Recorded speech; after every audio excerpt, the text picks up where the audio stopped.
Yo, people, good morning, good afternoon, wherever you are, whatever time it is. Whilst you're watching this, one thing remains true: Spurs will be Spurs. Spurs will be Spurs. Big up to all of you lot who are locked in as well.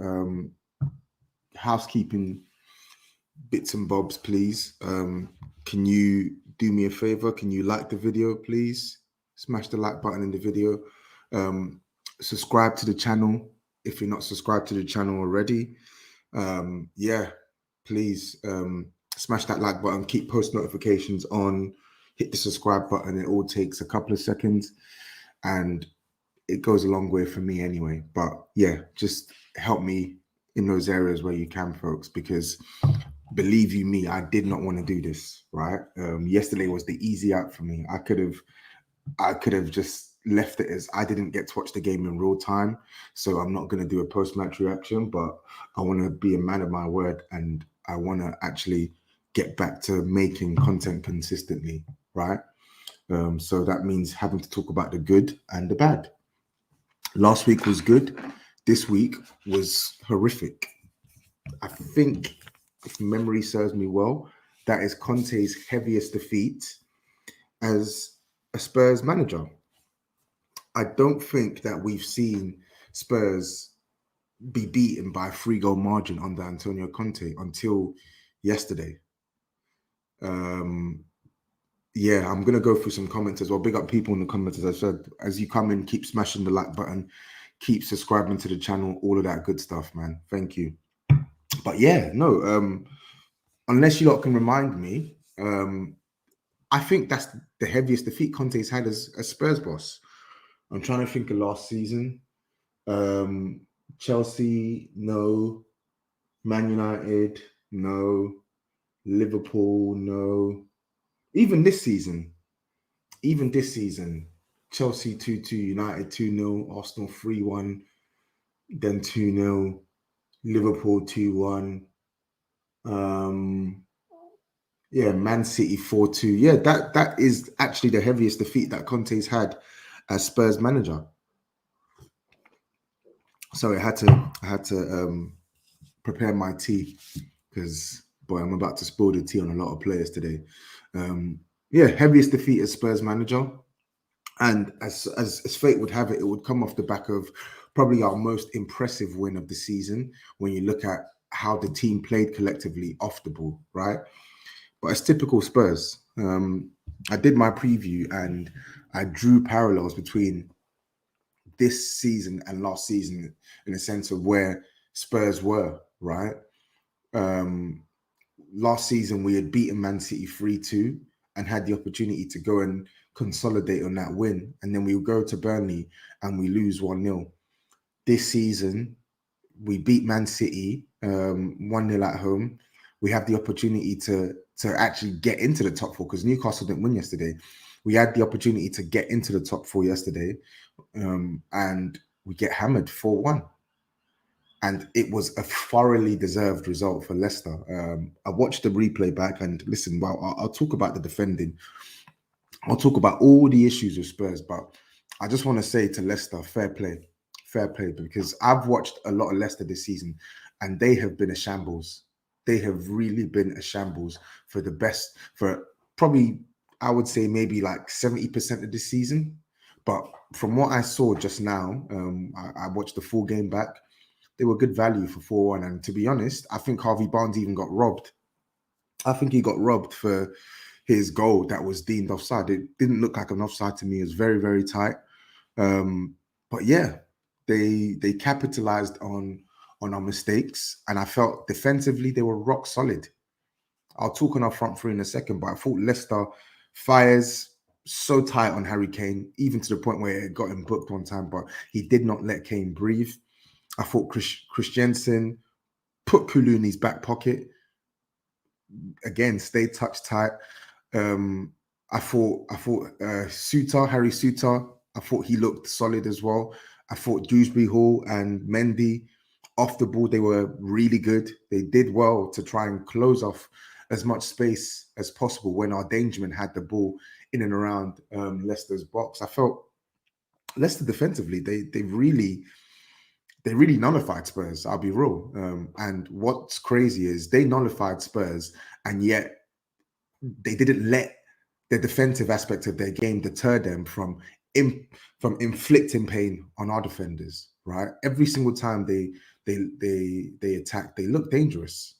Okay, they may not have peppered us as much in the opening exchanges, but they look dangerous.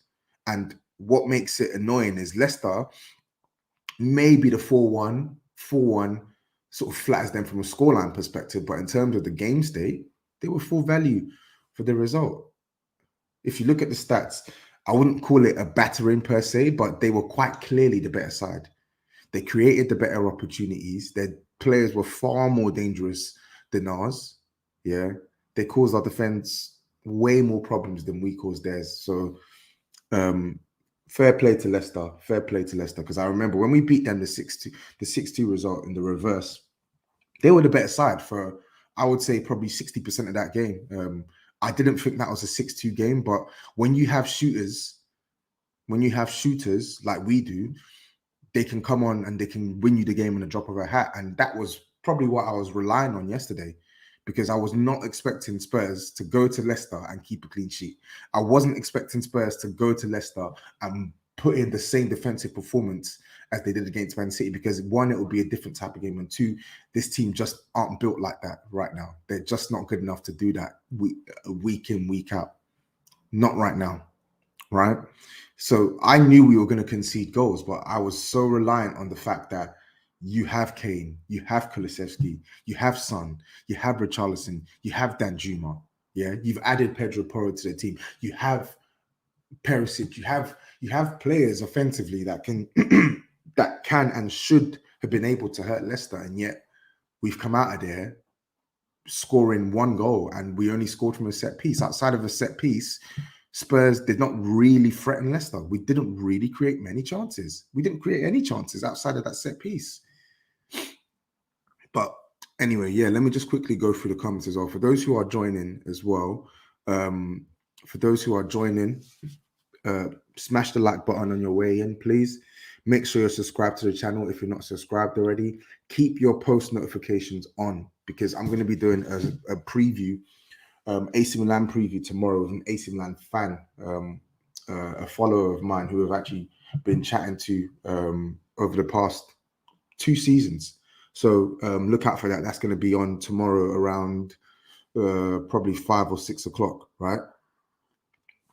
But yeah, let's get into the game. In fact, no, before we get into the game, let me go through some comments. So big up Georgie, one for LCFC. Imagine your home PL debut at CB and you pocket Harry Kane. Imagine your home debut in English football at LB and you pocket Kulu.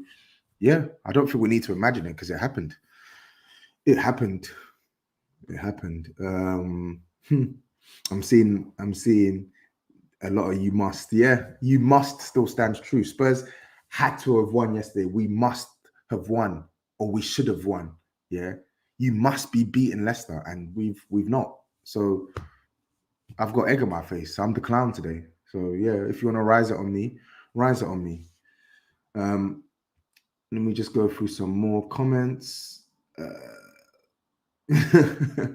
Toby, you must, bro. Love from Kenya. Yeah, big up, man. Thanks for watching all the way from Kenya. Big up Sava as well in the chat.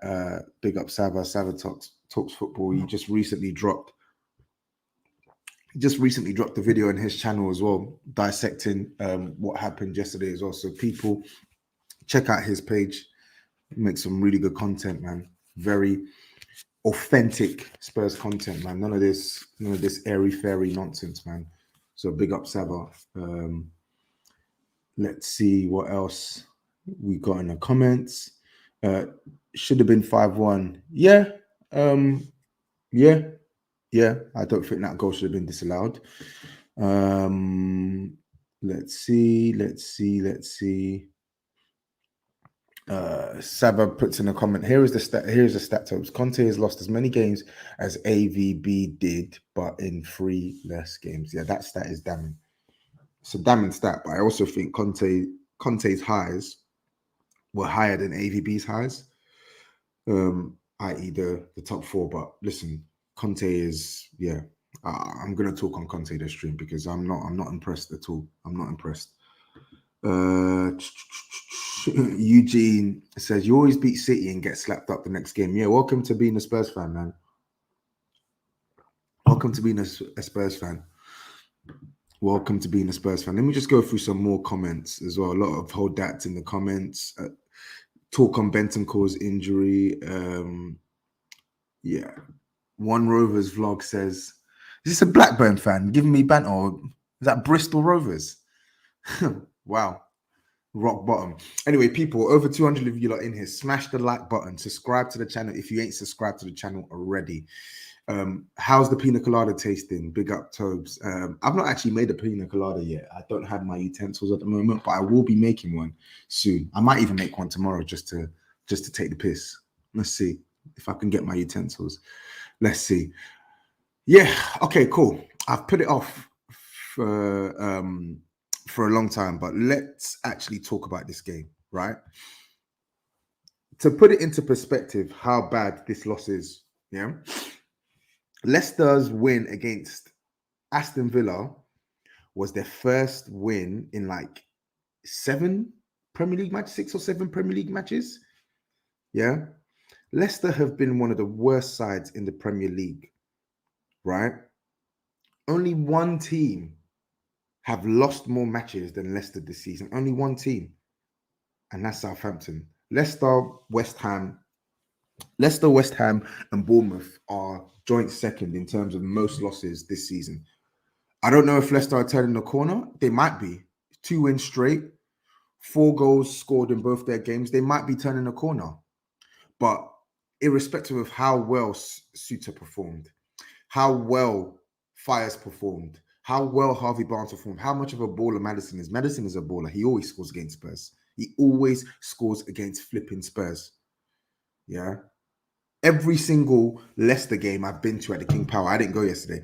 Every single Leicester game I've been to at the King Power, I went in 2014, I went in 2019, I went in 2022, last season. Yeah. Maddison has scored in 2 out of 3 of those games. Maddison has scored in these last 3 games against Spurs. Like, this guy always scores against Spurs. But anyway, irrespective of all of that, you would imagine that a team with Spurs' capabilities should be able to exploit Leicester, right? Because I watched highlights of that Villa game, and Aston Villa got joy. They got joy out of Leicester. Leicester won the game 4-2, right? But Leicester won the game 4-2 because they were aided by some really god-awful defending from Aston Villa. Not taking anything away from Leicester. I'm just saying that despite all the weapons they have at their disposal, they are capable of being breached. That is clear. Leicester have conceded 38 Premier League goals this season. They are capable of being breached. And yet I've seen my team, supposedly one of the best attacks in the league, go to their ground and you can only score 1 goal. To put it into context, I was there last season, the 3-2. And in that 3-2 game, we absolutely pummeled the life out of Leicester. We pummeled the life out of Leicester. Yeah, and people are going to say, "Oh no, Tobs, oh mate, no, you're exaggerating. You only won it 3-2. You won it in extra time. No, you won it in injury time. Yeah, we won it in injury time, but that was a result of constant pressure. We absolutely peppered Leicester that game. I lost count of how many chances we created. Right? I'm even going to find the game now because I know people probably think I'm chatting shit. Right? And the reason why I say this is because we can beat this Leicester team. Yeah. We didn't even play that well this season. And we put 6 past this Leicester team. Why? Because we have players capable of breaching Leicester's defense. But when they don't turn up and when a manager sets up this team in a way that makes it incapable to sustain attacks, it is problematic. It's problematic. And that's why I wanted to get the Leicester praise out of the way in the first instance, because I don't want it to come here and look like I'm bashing Leicester. I'm not. I'm not. They're good value for the result. But if I'm critically analyzing what went wrong for Spurs, this is it. So this was the team we played last year, right? Spurs had a lineup of Harry Kane and Lucas Moura up top. Yep. Højbjerg, Winks, and Skip in the midfield. Emerson Royale and Reguilon playing wing backs. Ben Davies, Davison Sanchez, and Japhet Tanganga. Oh, and you best believe we conceded 2 that game. We were always going to concede 2 because we defended poorly that game. But going forward, we absolutely pummeled them. These were the stats that game. Yeah. Leicester had 14 attempts that game. Spurs had 27. We had almost double their attempts. Leicester had 4 attempts on target. Spurs had 10. Again, more than double. Big chances created. Leicester created 3, which is going to happen with our poor defense. Spurs created 8. We created 8. Why? Because the manager set up the team to go there and win. Not to contain. Yeah. Not to keep the ball for pointless periods on end. To go there and win. Go for the jugular. Yeah. Our press last season, when the ball got into the midfield, we were onto them. We were onto their midfield. We didn't give them any space and time on the ball. This season now, I'm seeing Dewsbury Hall have the freedom of the pitch. I'm seeing Maddison have the freedom of the pitch. I'm seeing Mendy have the freedom of the pitch. You can do whatever you like. You can run 20 yards into our box. No one's going to challenge you. Yeah. The ball can drop to your centre back and he plays one pass and it splits the entire defense. Yeah. You can get the ball to Kulusevski in the game yesterday and he's going to get shackled. What the fuck is going on? What the hell is actually happening here, man? We did the THFC show on Tuesday and me and Fuad were speaking about top 4. And we both said Spurs, as it stands, we still feel like we'll finish outside the top 4, irrespective of the Man City win. Why? Because this team are yet to prove, since the start of October, that they can be a consistent side. The performances have been poor pretty much throughout the season. But the consistency has completely gone out the window. The performances have got even worse in recent months, and the consistency has gone out the window. It's 1 step forward, 2 steps back with Spurs constantly. It really is. It really is. That Man City result was great, yes, but that Man City result was our first home win in like 5 games. At home. Our so-called fortress.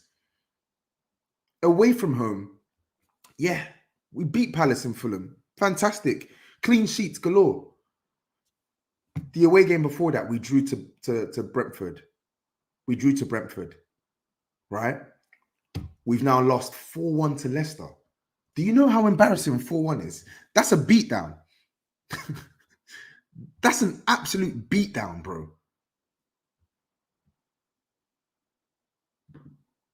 4-1 is an absolute beatdown. That's crazy, man. That is crazy. 4-1. This is a team that you beat 6-2, despite not even playing at 50% of your level. You beat them 6-2 at home, and you're losing 4-1. It's crazy, man. But listen, people, man, big up the chat, man. Thank you for sending in the comments. Thanks for the super chats. I'll get to them. Yeah, folks, keep smashing the like button. Keep subscribing to the channel as well. If you ain't done that already, it takes 2 seconds, 3 seconds, however long. Hit the like button, hit the subscribe button. Like, I wasn't expecting an easy game. I'll tell you that for free. On the Big 6, I said, yeah, it's going to be a high-scoring game because both defenses are crap. Both defenses are crap. Spurs retain the record for the highest number of goals conceded for any side in the top 10. Conceded more than Liverpool, who have been awful. Conceded more than Chelsea. Conceded more than Fulham. Conceded more than Brentford. Conceded more than Brighton. Conceded more than United. Conceded more than Newcastle, of course. Conceded more than City. I knew that Spurs were not going to defend well. It was guaranteed we were going to concede goals today. I knew we were going to concede minimum 2 goals. Minimum. That's why I went for a 3-2 and then a big 6. But with Conte now, let me break down these stats with Conte, yeah? Because there is a problem. Honestly, I love this manager, but you can't run away from this fact. And I'll keep saying it. I will keep saying it on my streams now. There is a problem. There is fundamentally a problem with how you set up the team, because it's a lottery when it comes to what type of game Spurs are going to have on the ball. It's a lottery now at this point. You can't guarantee it, which is worrying. You cannot guarantee it. No matter who we're playing, you can't guarantee the performance Spurs are going to have on the ball. And it shouldn't be that way. It should not be that way. I'll read you the stats from yesterday. Leicester, 15 attempts, 7 on target, 2 big chances created, 1 big chance missed, 12 attempts inside our box. Spurs, more possession, right? 51% possession. 11 attempts, 4 on target. 1 big chance created all game. That 1 big chance was from a set piece. Yeah. This is at 3-1 down. So you've gone into the half 3-1 down. Yeah. No changes in the second half, by the way. You've seen your team concede 3 goals in such a pathetic manner. No changes in the second half, right? You're chasing the game. This is a team supposedly chasing the game. Let me read you the second half stats. This is a team supposedly chasing the game. Leicester in the second half, 7 shots, 2 on target.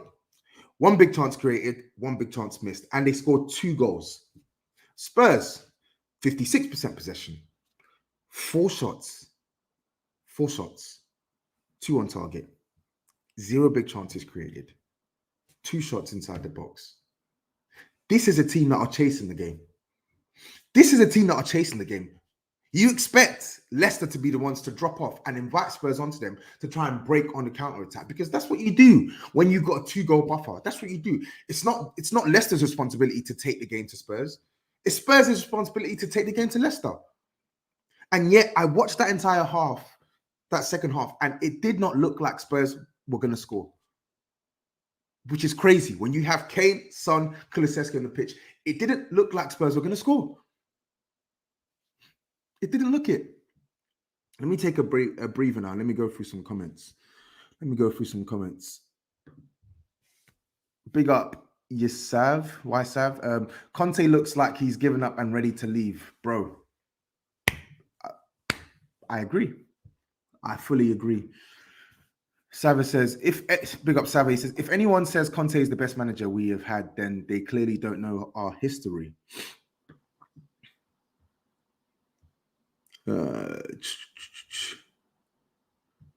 Okay. He always subs on the 70th minute. Fuck is that about?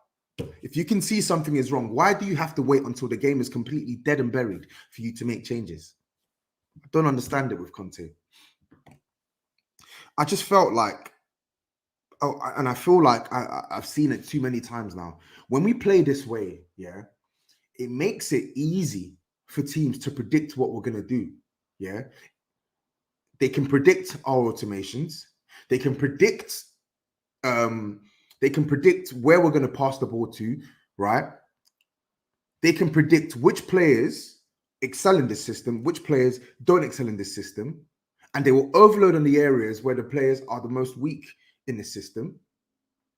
They'll overload in the areas where Spurs actually get some joy in the system, and they'll leave the weak players free because they know they're not really going to do much.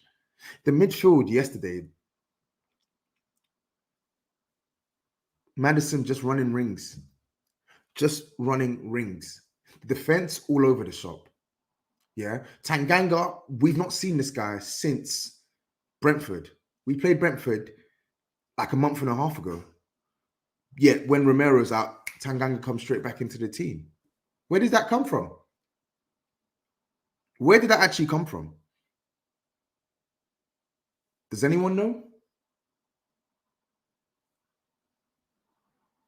Tanganga comes straight back into the team. The attack. You've seen Kane, Son, Kulusevski. It's not working. They're not playing well. You moaned last season about not having options to change the game off the bench. You now have one attacker that was brought in the summer that you wanted for 60 million and the other attacker that was brought in January. Yeah. Why does it take 70 minutes to bring them on? And then why is it when we're 3-1 down that he finally changes shape? He changes shape to a 4-2-3-1 or 4-4-2. That song, whichever one it was. Yeah. Why was I seeing Son play right mid or right wing, Danjuma play left wing, and Richarlison's the one that's dropping deep? I don't understand, Conte. Like, I don't get what's happening here. I didn't understand that. Props to changing the system, but it's too late, buddy. And then when you change the system, Spurs still don't look like we're scoring. It doesn't make sense. It doesn't make sense. Richarlison hit double figures last year. Son hit 23 Premier League goals. Harry Kane is on 17 Premier League goals. Danjuma is a goal threat. Kulusevski is a creative player. Players are going to have their off days, and I will get onto our attacks in a second. But it is concerning that no matter who we throw on the pitch, we still look blunt. Why? Why is that? When you ask yourself that question, it makes for uncomfortable answers. It makes for uncomfortable answers when it comes to Antonio Conte. It does. It does. Let me big up big up anyway for those who are locked in as well. Let me just quickly go through some super chats. Big up John Stewart. He says Dyer and Davies can't be trusted. Purple patch hype. They are purple patch players. I don't think they're bad players, but they're not good enough to be starting week in, week out for Spurs. And we'll talk on Dyer. Does Conte even care anymore? I'm sick of Klopp too. I don't know if he cares anymore, bro. Apparently he does, but you wouldn't look at it when you look at the on-pitch performances and the decisions that he takes. Big up Peb W. We haven't had 2 good performances in a row all season, bro. Bro. Even asking for 1 good performance now is a lot. It's a lottery, man. It is a lottery. But I've said my piece on Conte, man. I think the Conte experiment is over. I loved the win last week. It was great. But I think the Conte, I said this after Aston Villa, like, I love the guy. Like, I've got a lot of respect for Antonio Conte, but he's been poor at his job this season. He's been poor at his job this season. The situation isn't helped by the fact that we actually have quite a few poor players playing in critical positions for Spurs. But that issue is exacerbated by Conte fundamentally not doing well at his job. We already have some poor players in this team, but this is not a poor side. And too many times this season, we're seeing a manager who is not being able to get the best out of his better players or get us playing the way we should be playing, right? Not really maximizing the squad. But that's what I'll say on Conte, man. For me, he's going at the end of the season. It is what it is. And what annoys me is Spurs actually still have something to play for. And this is happening. Top 4 is still within reach. This is happening. FA Cup, you can get into the 6th round if you beat Sheffield United away, and yet we're still seeing some of these performances. Champions League, we're coming up against Milan. We've got an opportunity to get into the last 8 of the Champions League, and yet we're still seeing these performances. Anyway, I'll move on from Conte now, and I need to talk about the players. right? Because you're only as good as the tools you have. And as much as I criticize Conte for yesterday's performance and our performances this season, he is not solely the reason why Spurs are suffering. He's not. He's not the reason why. He's not the only reason or the main reason why Spurs are suffering. When shit like this happens, when a team are so disjointed and inconsistent, you can't just look at the manager. You can't. You can't. I say this to all my friends. I say it to Lawless at West Ham. I say it to Matisse. I say it to all of them. You can't just look at the manager. It can't just be the manager, because I'm not stupid. If Conte was to leave today, you'll probably get an uptick in performances, yeah. But you will still see certain players make the same mistakes. You'll still see certain performances. Why? Because we have had players that have underperformed all season, and we have players that are fundamentally not good enough. They're just not good enough. They're not good enough. Where Conte shoots himself in the foot is he doesn't maximize these players' strengths, and his system no longer maximizes these players' strengths, and it no longer hides their weaknesses. It exposes everyone and leaves us there open for the beating. But let's talk about the players. I'm not even going to start with the defense first. I'll leave them till last. Yeah. I'm actually going to start with the front three. Yes, I'm going to start with the front three, right? Because the front three yesterday were diabolical. Leicester defensively were excellent. They did a job on our front three. They did. Yes, but two things can be true. Leicester can play well, Spurs can play shit. That's what happened. Leicester were really good, Spurs were really poor. Leicester were really good defensively, Spurs attackers were poor and did not do enough to disrupt Leicester's defense. Kane, absent.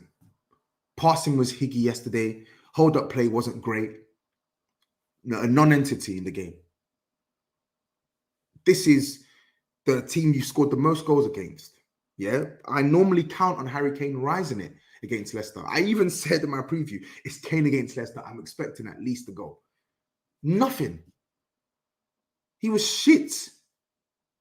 He was shit. He was shit. He was absolutely shit, Harry Kane. He was absolutely shit. Sorry, people are putting in the comments, Bentancur news. Let me actually see. What is it? Is it breaking news? Is it breaking news? One sec. Sorry, let me see. Bentancur. Oh, Lord. Oh.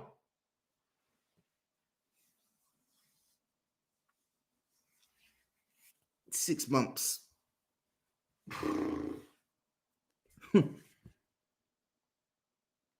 I knew it was going to be serious, but reading it is painful, man. 6 months. That's our best midfielder. And he's out for 6 months. Basuma, ankle fracture, who on paper, in my opinion, is our second best midfielder, who hasn't played like it this season. He's out probably for at least another 2 months. So on paper, our two best midfielders, we can't really count on them. Well, one we can't count on probably until midway through the next season.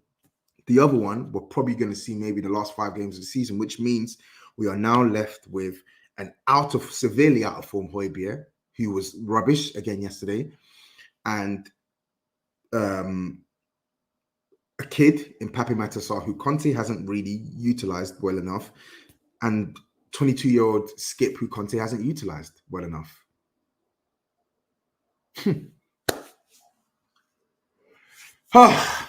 Anyway, I got distracted, but I'll talk on Bentancur in a bit. Before I continue as well, for those who are still joining, make sure you smash the like button. Smash the like button, subscribe to the channel as well. Yeah. Road to 12K. I think I'm like 70 subscribers away. So for those who are not subscribed to the channel, hit the subscribe button now. And most importantly, smash the like button and keep your post notifications on. The attack was rubbish yesterday. Rubbish. Absolutely rubbish. Kane was dog shit. He didn't do anything. Didn't do anything to impact the game, short of getting Fayez booked one time.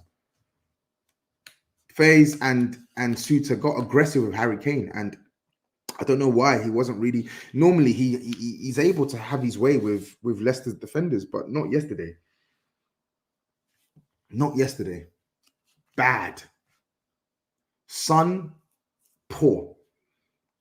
Just when it looks like you're starting to get back to normal levels, you drop another clanger. Like, just poor, man. Just poor. I remember maybe one good thing Son did, one or two good things Son did yesterday. A nice body feint to win a free kick. Apart from that, poor. Poor. Really, really poor. I seen a comment saying no Cashbert in goal was a huge miss for Kane. I mean, Kasper Schmeichel wasn't in goal in the reverse and Kane scored, no? But poor, man. Kulusevski. I've been saying it. My chats. I love him. Kulu. Baller. Quality player. But since this guy's come back from his injury, he's been poor. I've given you grace. I've given him grace. If we can criticize the worst players in our teams, it's only fair that we criticize the best players in our team when they're not playing well. Since this guy's come back from his injury, I don't know, and I remember saying it to Fred on the THFU show as well. I don't even want to use injury. I don't even want to use injury. Oh, was he rushed? We always do that when a player comes back from injury and isn't playing well. Oh, he might have been rushed. Okay, yeah, maybe he might have been rushed. Maybe he might have been rushed. But the fact of the matter is he's fit enough to play and his performances aren't good. His performances are not good. We're seeing fleeting moments of quality, yes. Against Arsenal in the second half, he looked good. But in the first half against Arsenal, he was really poor. He was poor. Against Fulham, flashes, fleeting moments, but overall poor. Against Man City, fleeting moments, but overall poor. Against Leicester, fleeting moments again. In fact, there was no fleeting moments against Leicester. He was poor. Christiansen or whatever his name is pocketed him, which is something you don't really say about Kulusevski, because we've seen him go up against the best defenders in this league and make them look mediocre, and make them look downright poor. But even he didn't play well. Poor. Yeah. We already can't rely on some of the worst players in our team. We need to rely on the best players in our team. And when the best players in our team are not giving us reliable performances, that's a problem. That's a problem. It's poor, man. It's really poor. And I feel like Conte, he's too... Listen, as a manager, right, you're going to have your favorites. You're going to look to players that have bailed you out, that have actually lifted the team. So I get the attachment to the front three. But when they are not playing well, and you have the options off the bench, make those changes sooner. Because that is literally what you've asked for. You've asked for players that can come on and change the game when your guys aren't firing. Make those changes sooner. And even with those changes as well, right? Richie, listen, I know you're getting dog shit minutes, bro. I know you're getting dog shit minutes, but my guy, I need to see something. I need to see something from you, Richie. I do. It's not his fault that he's being played in the hole. It's not his fault that he's being shunted right wing. Conte, I've already spoken about his mismanagement of this squad. But fundamentally, these guys are pro ballers. And you cost 60 million. Richie, I need something from you, bro. I need something. Because this ain't it. 13 appearances now, majority being sub appearances, but 13 appearances, no Premier League goals. That's pathetic. That's pathetic. No matter how you can dress that up, it is pathetic. I already know the circumstances, but in football, sometimes you don't get the perfect circumstances, right? What can you do when you do come on the pitch? Because at the start of the season, when Richarlison was getting these similar minutes, he was coming on and he was making an impact. He was giving us a reason to say, yo, Richie's playing well. Like, why is he not starting? When I'm seeing you come on the pitch now, I'm not seeing anything. I'm seeing nothing. It's shit. It's not good enough. Do you know how much it pains me to criticize a player that I like? It's pain, man. It's pain for me to criticize Kane. It's pain for me to criticize Son. It's pain for me to criticize Kulusevski. It's pain for me to criticize Richarlison. But when they weren't criticism, I need to do it because it's not on. We need better. We need better.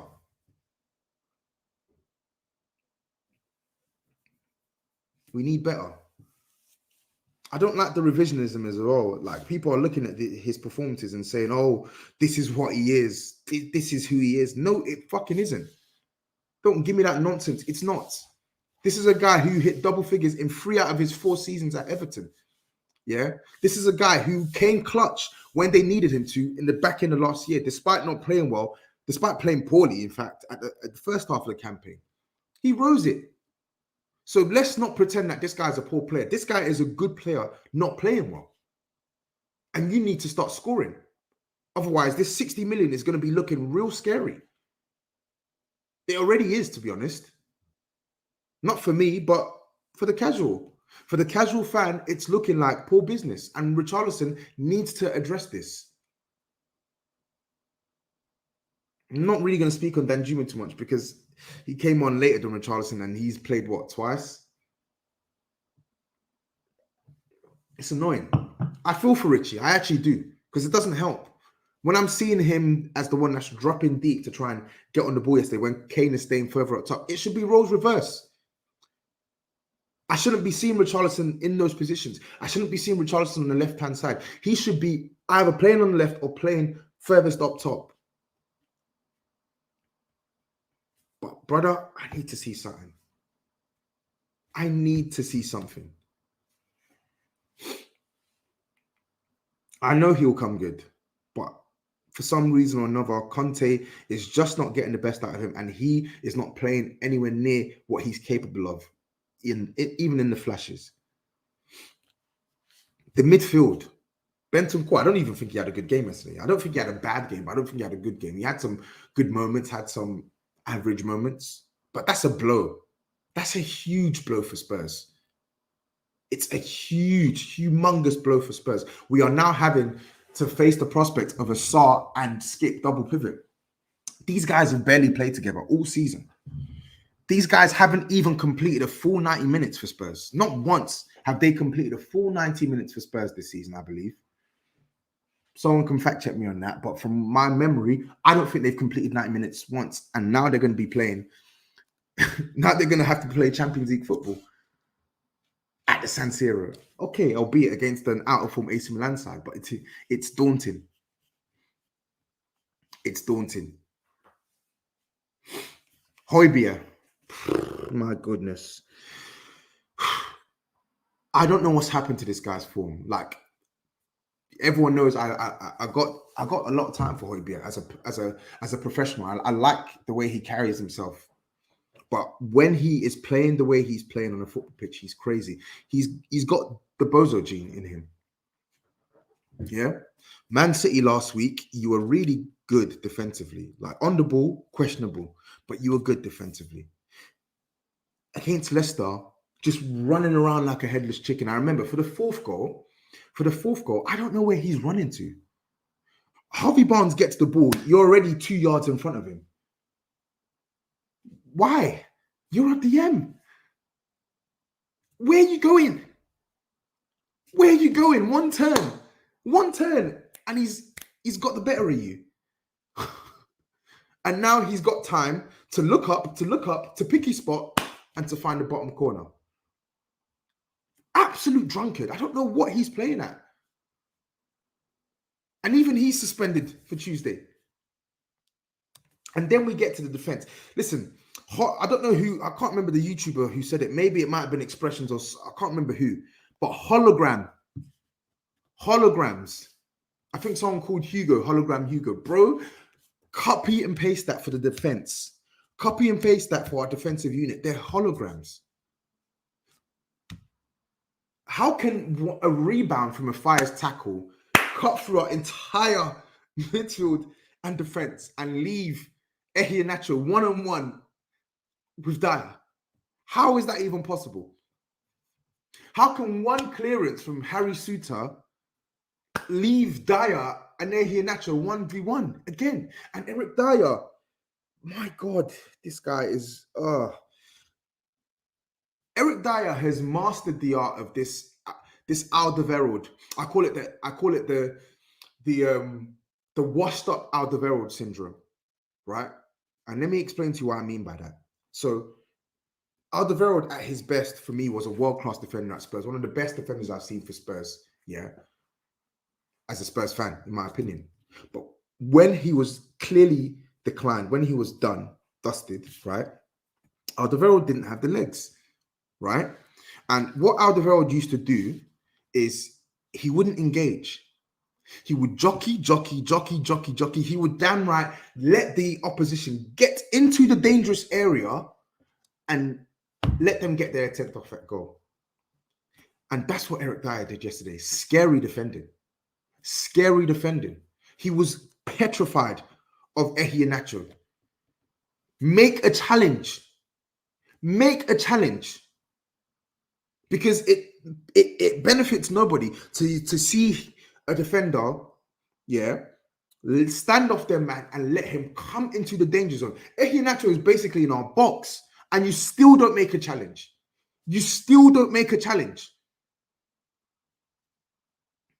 I remember when we played Man United last season, Cristiano Ronaldo, his first goal, absolute rocket of a goal.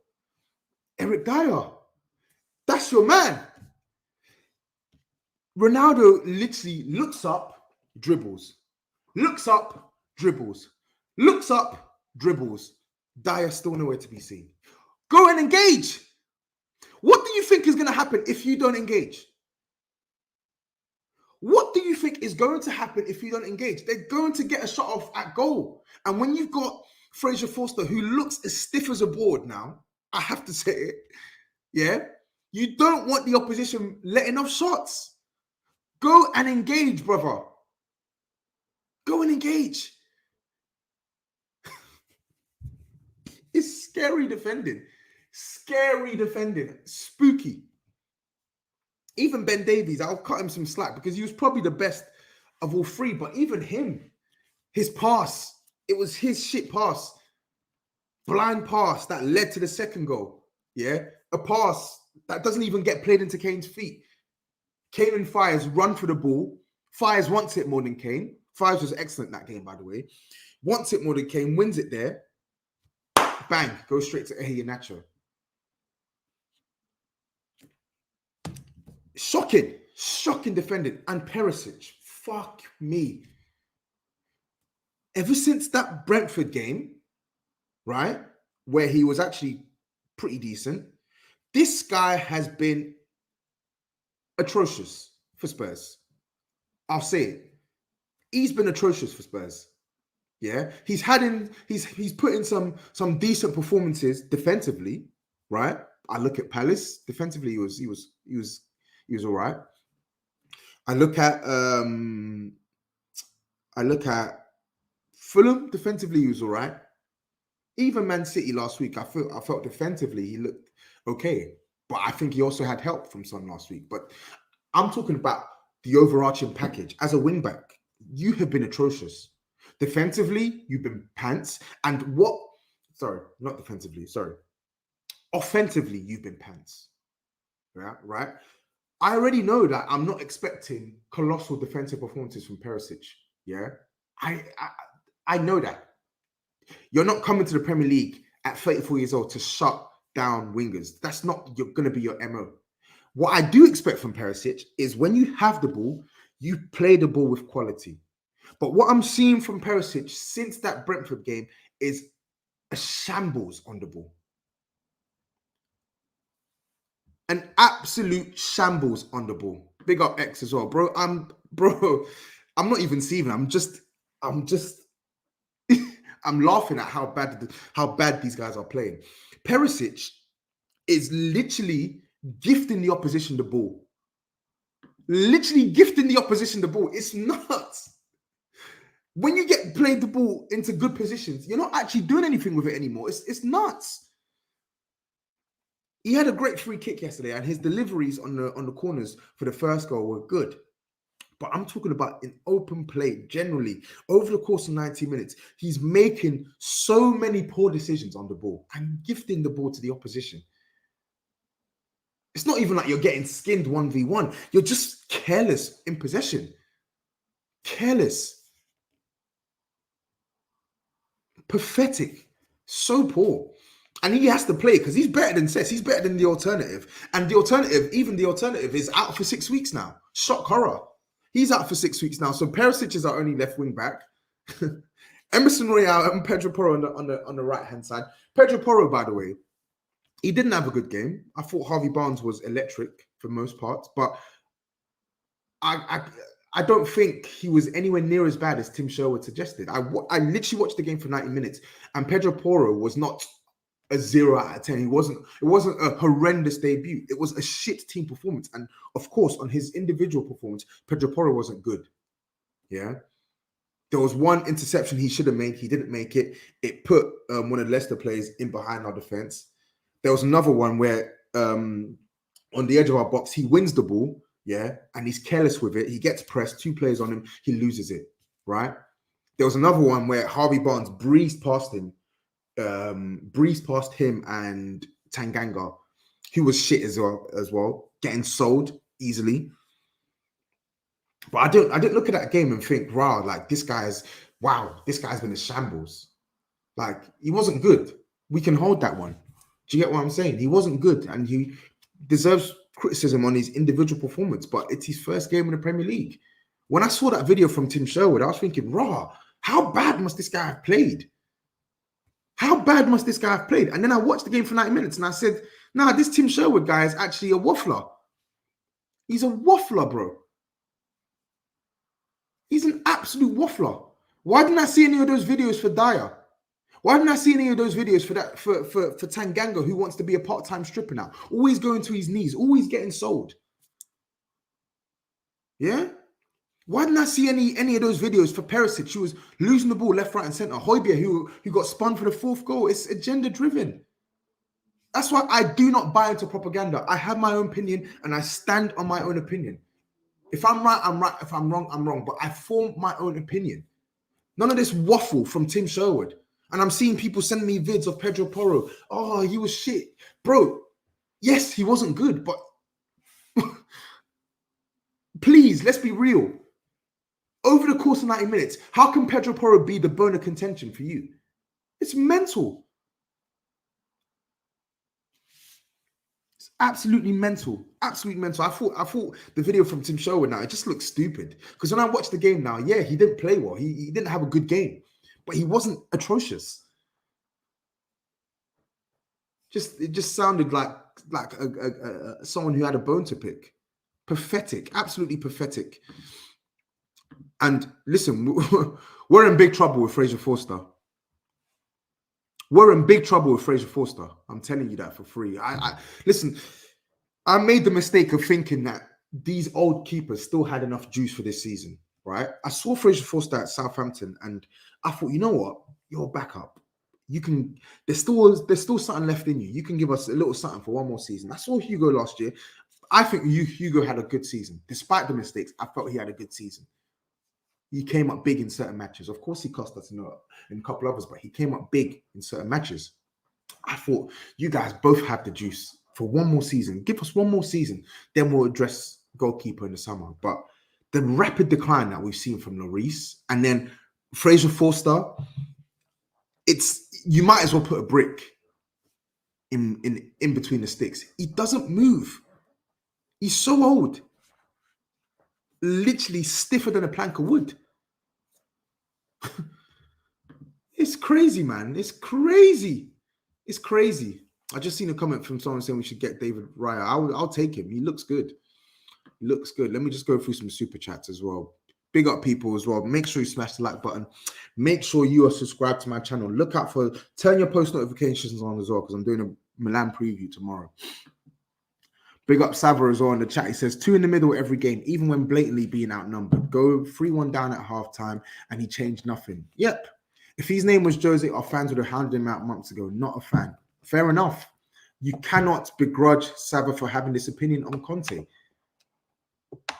They say insanity is doing the same thing over and over again and expecting different results. You've just seen your team go 3-1 behind. Yes, individual mistakes play a part, but fundamentally, Spurs didn't have enough control of that game, despite having more of the ball. Leicester looked more threatening. James Maddison was having a field day, and yet you do nothing to address. You do nothing to address the dangers that the team's facing. Phil P, big up for the super chat. He says, "Tobs, you are my spirit animal. Stay strong." I don't know what that means, but thanks for the super chat, bro. He says, "Tobes, you are bang on regarding the defense, except Romero never tries to engage or press. Also, what's happened to Kulu, man? Danjuma deserves a start." Listen, Conte is the one that needs to be experimental with the team now. And I don't mean when we're 3-1 down. If you see something's not working, change it. Change it at that point in time. Change it. Like, I'm an advocate for Kulu playing his way into form, but if he's started the game and he's not played well, sub him off. Isn't this what we brought Danjuma for? Sub him off earlier.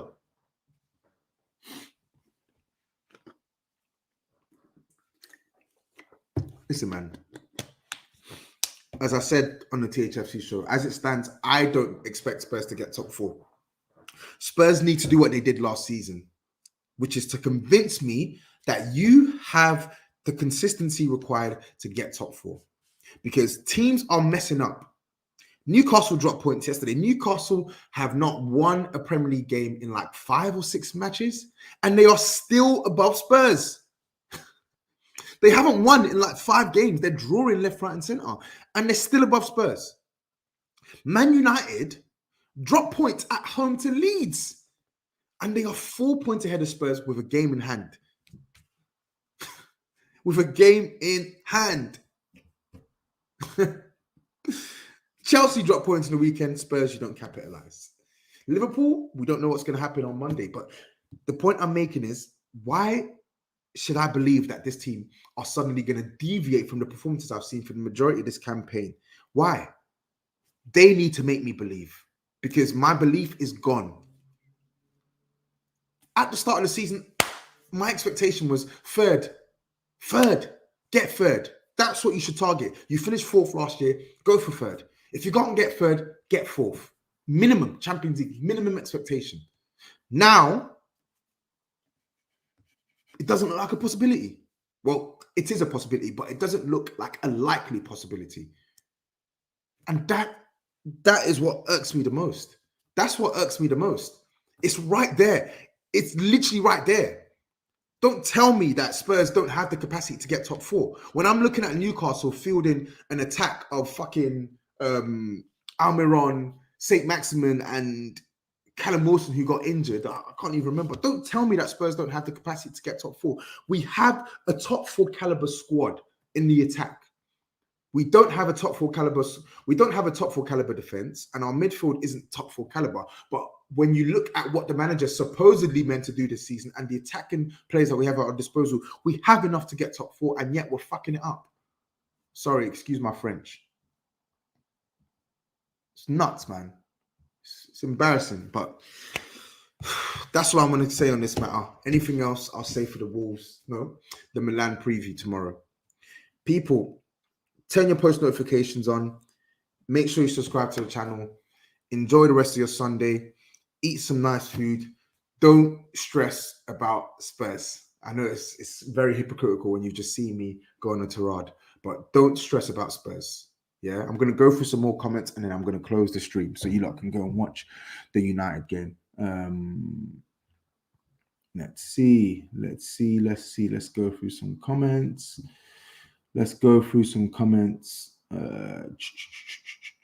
Skip, Sarr, and Højbjerg only fit midfielders. Big problem. It's a disaster. It's a disaster, and it's even more of an excuse for him to play two in midfield now. You're gonna have to try something different, boy. You're gonna have to try something different.